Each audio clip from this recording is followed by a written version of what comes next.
Paytm वापरताना फसवणूक झाल्याची एक घटना पुण्यामध्येच घडली। 4 दिवसांपूर्वी डॉक्टर भुतडला हे अज्ञात व्यक्तीकडे फोन करून त्यांना पेटीएम तुमचं ब्लॉक झाल्याचं सांगितलं आणि नंतर भट्टड यांनी त्यांच्या खात्याविषयी विचारणा केली। खात्यातली रक्कम आणि मोबाईल नंबरची ही माहिती घेतली। पेटीएमच्या कस्टमर केअरमधून आम्ही हा फोन आलेला असावा असं समजून भट्टड यांनी खात्यासंदर्भातली सगळी माहिती त्यांना दिली आणि 2 दिवसातच त्यांच्या खात्यातून 1500 रुपये काढण्यात आले। या संदर्भात हडपसर पोलीस स्टेशनमध्ये गुन्हा दाखल करण्यात आला आहे। माझे नाही, पप्पांच्या अकाउंटवरूनच 1596 रुपये कट झालेत। नंतर ऍक्च्युली मी लगेच फोन कट केल्यानंतर त्याला परत कॉल रिटर्न केले 3 वेगवेगळ्या नंबरवरून। त्याने फोन उचलले नाही, पोलिसांना कंप्लेंट केली।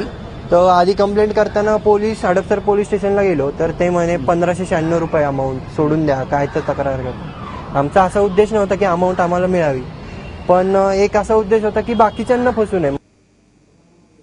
त्याच्यामुळे कॅशलेस व्हा आणि ऑनलाईन ट्रान्झॅक्शन जास्तीत जास्त करा असं जेव्हा सांगितलं जातं त्यावेळेस ते सिक्युअर किती आहेत याबद्दल कोणीच काही फारसं बोलत नाहीये।